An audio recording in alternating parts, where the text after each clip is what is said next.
itu harus punya narasi yang sama. Menuju vokal point tadi, nilai-nilai kebijaksanaan Ki Hajar Dewantara, kemudian dibuatkan blueprint operasionalisasinya seperti apa. Itu narasinya harus sama. Kalau bisa menurut saya buat podcast lah itu.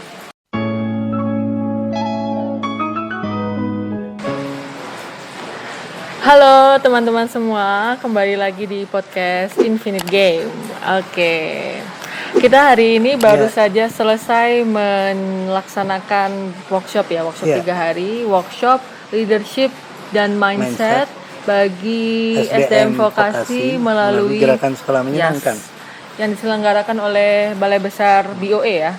BOE ya? Bidang otomotif dan elektronik Malang. Ya, Malang, di Malang. Oke. Sejuk ini. Sejuk ya Pak Tempatnya asik. Tempatnya asik dan homey banget. Homey banget, makanya kita harus buat podcast di hotel ini. Iya, betul. Oke, ini sebenarnya dalam rangka apa sih Pak? Tapi mungkin sebelum ngomongin dalam rangka apa, sebenarnya Balai Besar ini apa sebenarnya? Balai Besar itu kan kepanjangan tangan dari Kementerian Pendidikan ya, khususnya di pendidikan vokasi. Nah, kalau kepanjangan tangan mereka tentunya tidak bisa membuat aturan-aturan sendiri memang, karena aturan itu sudah dibuat di atas di kementerian, regulasinya juga seperti itu. Mereka lebih menerjemahkan itu ke sekolah-sekolah binaannya. Dan saya dengar tadi itu ada sekitar 3.004 sekolah SMK di bawah BOE ini, yang bidang otomotif dan elektronik. Sehingga kalau kita bisa mentraining para birokrasi widyaswara dan juga tenaga staf birokrasi yang ada di Balai Besar ini, sehingga mereka setidaknya bisa melakukan reorientasi terhadap target-target pelatihan atau diklat yang nanti diberikan ke kepala sekolah ataupun guru di SMK binaannya. Harapannya nanti perubahan transformasi sekolah itu menjadi lebih cepat, karena mereka adalah kepanjangan tangan dari kementerian. 14.000 SMK ini kurang lebih 14.000 atau lebih itu kan nggak mungkin diselenggarakan semuanya oleh kementerian. Nah, sehingga Balai Besar saya pikir bisa menjadi jembatan antara kebijakan di atas dengan kebutuhan yang ada di lapangan. Nah, untuk itu gerakan sekolah menyenangkan mungkin diundang agar pendekatannya tidak lagi top down, tapi pendekatan diklat atau pelatihannya itu berdasarkan analisis kebutuhan dari guru-guru atau sekolah. Jadi kalau disimpulkan sebenarnya Balai Besar ini lembaga yang terdiri dari Widya Iswara itu dan juga tenaga birokrasi dan tenaga yang lain yang bertugas, salah satu tugasnya adalah untuk memberikan diklat pengembangan guru gitu ya, guru. Sekarang dan tambah jaminan mutu. Jaminan tapi mutu. Bukan jaminan mutu dalam konteks akreditasi, tapi jaminan mutu terkait bidang keahlian yang dimiliki. Jadi setiap guru terhadap bidang keahlian khususnya otomotif dan elektronik itu kan harus punya capaian keahlian yang memang dibutuhkan oleh dunia kerja.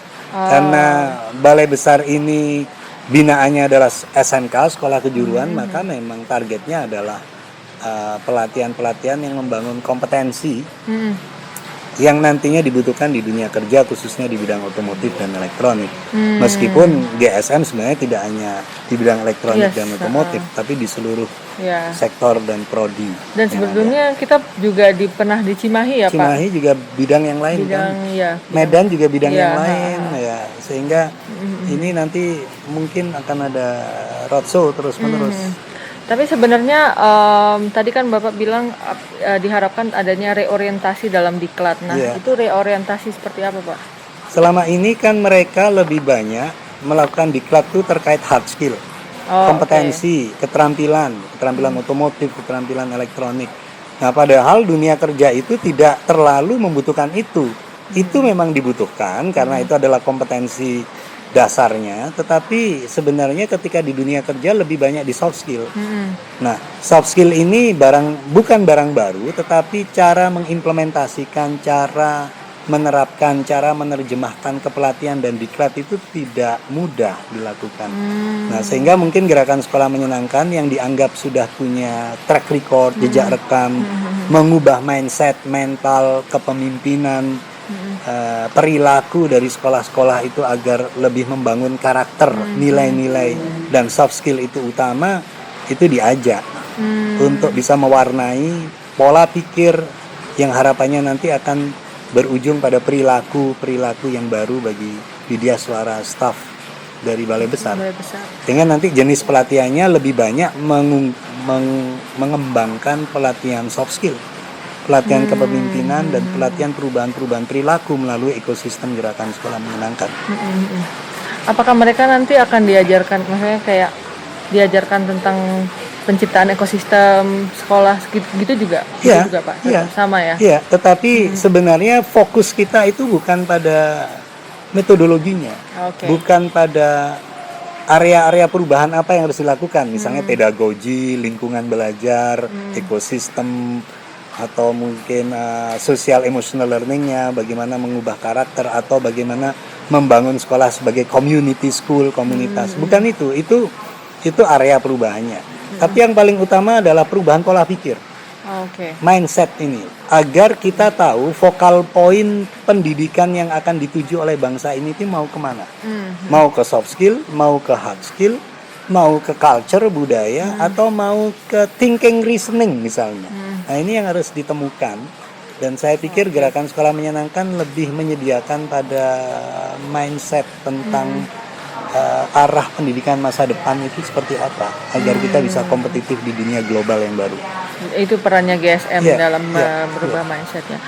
Sebenarnya gini Pak, sebelum ke situ sebenarnya leadership seperti apa yang adaptif dalam era seperti ini?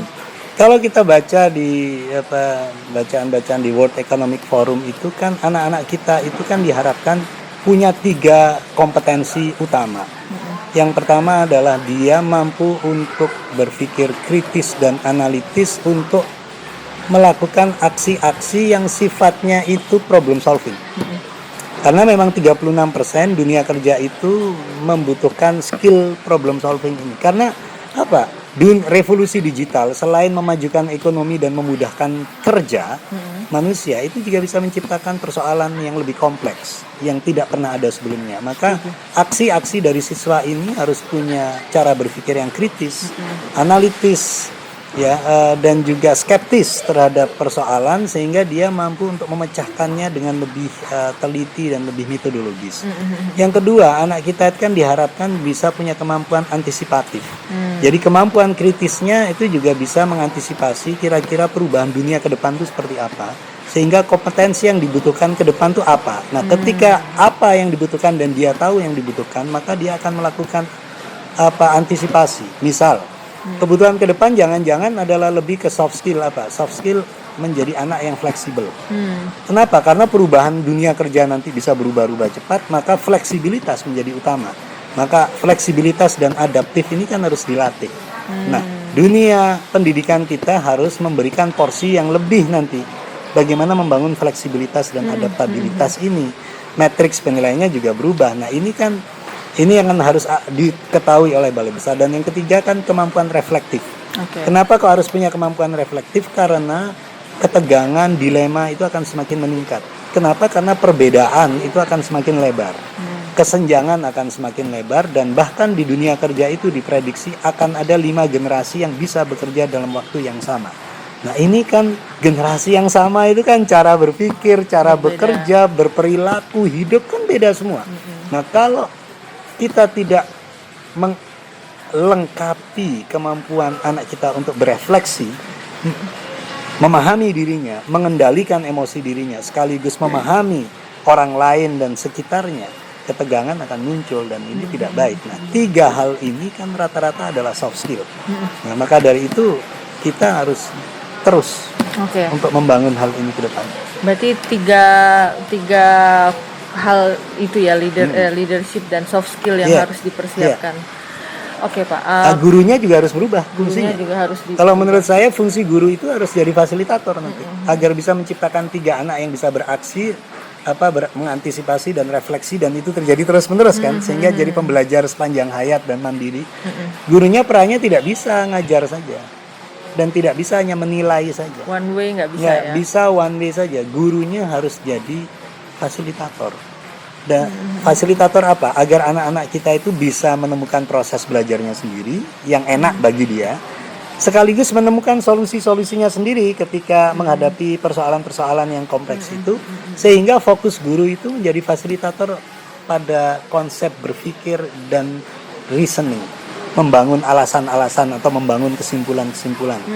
Ya, itu yang harus kuat, sehingga peran guru itu sebaiknya harus mendorong, encouraging, di belakang dia mendorong siswanya agar berkembang, di tengah dia menghubungkan, ya, atau mengkaitkan tekad-tekad itu harus diungkapkan lebih kuat lagi, dan ketika di depan dia menjadi role model dan menginspirasi perubahan-perubahan yang akan terjadi. Jadi peran guru benar-benar lebih ke soft skill. Itu yang saya maksud dengan kepemimpinan masa depan. Oh, oke. Oke. Ini Pak, kembali lagi ke Balai Besar ya. Iya. Sebenarnya saya tuh Sambil minum ya? Iya, boleh. Sejak awal, nggak sejak awal sih, tapi selama saya berdinamika di GSM, ini kan gerakan sangat akar rumput gitu Pak. Dan dari GSM juga sering menyuarakan jangan bergantung dengan administrasi dan sebagainya. Tapi di sisi lain saya juga memahami bahwa negara itu emang nature-nya adalah mengontrol seperti itu, sehingga hal-hal yang terkait administrasi itu kan perlu juga sebenarnya esensinya untuk controlling dan controlling kayak gitu. Nah, tapi gimana ya? Bagaimana ini bisa bersinergi gitu Pak? Maksudnya kita antara peran pemerintah ini dengan untuk mewujudkan peran pemerintah yang sesuai dengan era ini. Di Amerika, di Eropa, di Australia, pemerintah juga mengontrol melalui berbagai macam tuntutan administrasi, akreditasi, penilaian karir dan sebagainya. Perbedaannya adalah kompetensi mereka, perilaku mereka, sikap mereka, nilai-nilai mereka untuk menjadi guru yang profesional itu sudah terbentuk. Jadi soft skill, mental itu sudah dibentuk sejak prasekolah. Sehingga ketika dia menjadi guru, dia sudah tahu seharusnya peran guru itu seperti apa. Bahkan beberapa negara itu yang bisa menjadi guru itu top 10 atau top 5. Jadi kita kan bukan top 5, bukan top 10. Top 100 mungkin atau top 60 atau mungkin 60%. Itu yang membuat mereka membutuhkan alat standarisasi dalam bentuk administrasi dan dokumen di dalam melihat proses profesionalisme yang terjadi. Di Indonesia, perilaku, sikap, nilai-nilai dan mental profesionalisme itu belum terbentuk karena memang ada perbedaan budaya. Ya. Nah, ketika belum terbentuk, tetapi kita melihat persoalan standarisasi itu hanya dari sisi administrasinya saja, yang terjadi mereka hanya memenuhi kelengkapan administrasi, tetapi tidak melakukan sikap-sikap yang sebenarnya sebagai guru, kepala sekolah atau birokrasi yang melayani atau mengajar itu. Nah, sehingga bobotnya tampak lebih berat, dominan yang di administrasi. Sehingga fokusnya bukan pada proses pembelajaran pengajaran atau proses pelayanan kalau birokrasi, fokus untuk memenuhi administrasinya. Sehingga mungkin pemerintah seperti seolah-olah sudah mampu mengontrol dan mendampingi dengan baik karena administrasinya baik, tapi tidak memberi dampak hasil signifikan bagi muridnya. That's why kita stagnan, betul. Perundungan kekerasan juga masih tinggi, dan persoalan uji kompetensi guru kita masih rendah, kesenjangan pendidikan antar daerah masih lebar, yang ini tidak bisa diselesaikan dengan persoalan administrasi itu. Nah, kalau menurut saya sebagai pemimpin, entah menteri, Nadiem Makarim atau siapapun itu, atau para pejabat birokrasi yang ada, harusnya bisa melihat ini dengan lebih bijaksana. Mungkin kita tidak meninggalkan administrasi itu, tapi kita mengurangi beban administrasi itu. Harus ada focal point untuk mengurangi itu, sehingga beban guru itu lebih lentur, lebih punya waktu luang. Tidak dituntut oleh itu, sehingga waktu luang itu diarahkan dan didorong untuk mengembangkan profesionalismenya. Baik skillnya, baik pengetahuannya, dan yang terutama sikap mentalnya itu dikembangkan ulang. Nah, di SM masuk itu dalam kerangka itu, mengisi ruang-ruang yang belum diisi oleh pemerintah, membangun sikap mental, pengetahuan dan keterampilan yang baru untuk membangun profesionalisme itu. Tuntutan administrasi itu bukan otoritasnya GSM. Yes. Makanya ketika GSM itu diajak berkolaborasi sama pemerintah, dalam hal ini Kementerian Pendidikan, Dijen Vokasi, Balai Besar, dan yang lain, ya kita selalu menyampaikan itu. Bahwa perubahan perilaku ini harus diiringi oleh payung regulasi yang memudahkan mereka untuk berubah. Salah satunya mengurangi beban administrasi. Tetapi kalau regulasi yang sudah beban administrasi ini sudah dikurangi, tapi sikap mental dan mindset guru-guru yang di lapangan atau kepala sekolah atau pengawasnya nggak berubah, ya tidak akan terjadi perubahan juga. Nah, ini adalah sesuatu yang harus dilakukan secara bersama para rek. Makanya saya senang ketika gerak GSM sebagai kekuatan akar rumput yang ingin mengubah sikap mental profesionalisme itu mendapat daya dukung dari pemerintah, sehingga payung hukumnya disiapkan, tapi mindset, perilaku dan budaya barunya juga disiapkan. Ya. Mungkin ini kayak misalnya contoh program sekolah ramah anak, mungkin kayak secara administrasi udah oke. Tapi kita yang siswa waktu nggak ada dampak, nggak ngerasain gitu ya. Tapi kalau di checklist oleh pemerintah udah bagus semua. Kalau misalnya diakreditasi ada perpustakaan, ada meja, ada kursi, ada almari, ada semua. Tapi setelah akreditasi selesai itu dihilangin lagi. Jadi permasalahan itulah yang gap yang ditangkap oleh GSM yang ingin dibantu diselesaikan. Jadi vokal poin pendidikan kita kalau menurut Ki Hajar Dewantoro itu kan nilai-nilai kebijaksanaan yang begini. Pendidikan itu seharusnya memanusiakan manusia dengan cara menuntun, dengan cara mengempower, memberdayakan siswa itu dengan cara menjadi role model, menjadi panutan. Karena orang itu sebenarnya akan mengikuti apa yang kita yakini, bukan hanya apa yang kita lakukan, tapi apa yang kita lakukan cerminan dari apa yang kita yakini. Jadi anak-anak itu harus tahu kita itu sedang memanusiakan mereka atau tidak. Nah, kalau anak-anak kita itu paham bahwa gurunya, kepala sekolahnya, birokrasi pendidikannya memang melayani untuk memanusiakan anak-anak, menuntun kodrat anak-anak, memenuhi kebutuhan anak-anak di dalam proses belajarnya, berhamba pada anak-anak, mereka akan tahu kok. Dan saya yakin mereka akan berubah perilakunya dan mentalnya seperti perubahan yang dilakukan oleh guru-gurunya. Saya percaya itu. Dan itu sudah dilakukan oleh guru-guru di GSM. Yes, di sekolah-sekolah GSM. Nah, mudah-mudahan workshop ini bisa menjadi salah satu upaya bagi kita untuk bisa menyeimbangkan ini. Masalah administrasi yang dikurangi dan juga membangun sikap mental profesionalisme baru. Sehingga kompetensi ke depan itu bisa dicapai. Nah, di titik ini pendidikan kita memang harus membangun budaya pendidikannya sendiri. Mau mengikuti arah barat yang sangat kuat di thinking and reasoning, betul. atau mau ala Asia mana gitu yang sangat cultural, sangat budaya sekali, atau mau tengah-tengah. Karena itu emang masih belum belum jelas gitu. Kita belum mau jelas. seperti apa, atau justru bagaimana kita mengoperasionalisasikan nilai-nilai kebijaksanaannya Ki Hajar Dewantoro saja, yang menuntun, yang menyemai benih-benih kebudayaan sekaligus juga itu. Yang ketiga berhamba pada anak-anak.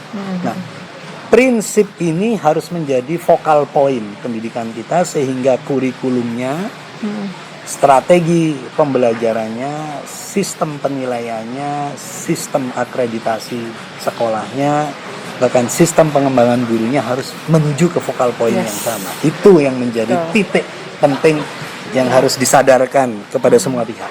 Saya jadi paham sekarang kenapa sistem pendidikan di Indonesia belum jelas atau belum fit, itu karena kita belum menemukan focal point itu. Dan ini adalah tugas dari para pemimpin. Saya membedakan dua pemimpin struktural dan pemimpin kultural. Pemimpin struktural ya menteri, dirjen, direktur, kepala balai besar, kepala LPNT, siapapun itu harus punya narasi yang sama. Menuju focal point tadi, nilai-nilai kebijaksanaan Ki Hajar Dewantoro, kemudian dibuatkan blueprint operasionalisasinya seperti apa. Itu narasinya harus sama. Kalau bisa menurut saya buat podcast lah itu. Nadiem dan yang lain agar tahu semua orang itu kita mau diajak kemana.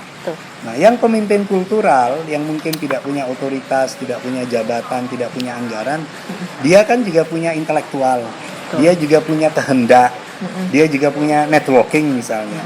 Seperti yang dilakukan di gerakan sekolah menyenangkan, ya harus bergerak terus di akar rumput dengan jejaring dan dengan sumber daya yang dimiliki sehga ada pada satu titik nanti ketemu.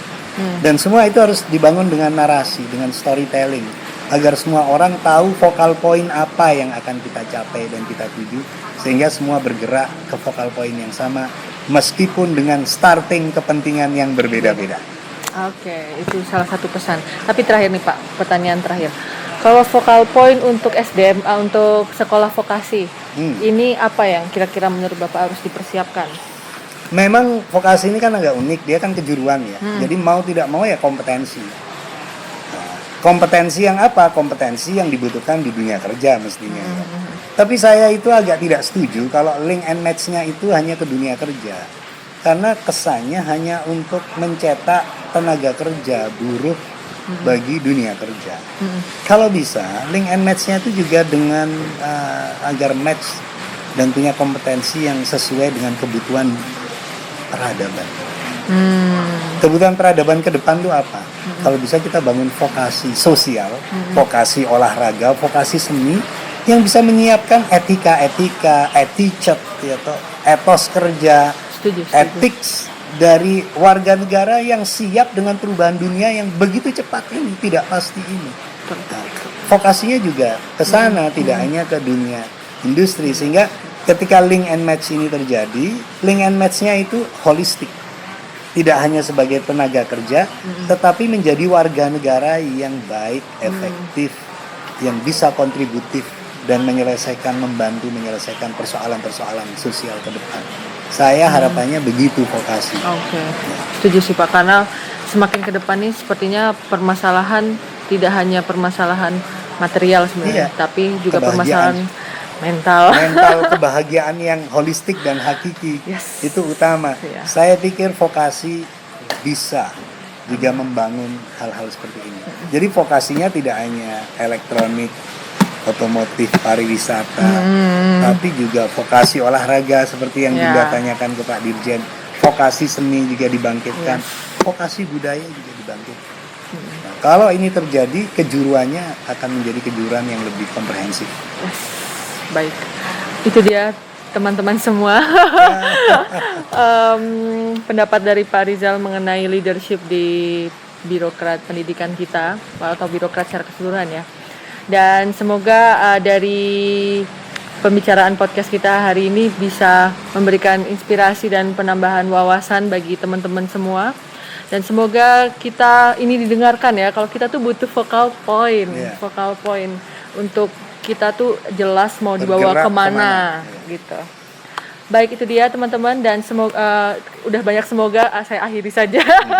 Jangan lupa untuk like, subscribe, share, dan komen channel dan video ini ke teman-teman semua ya. Sampai jumpa di video kami selanjutnya. Dadah.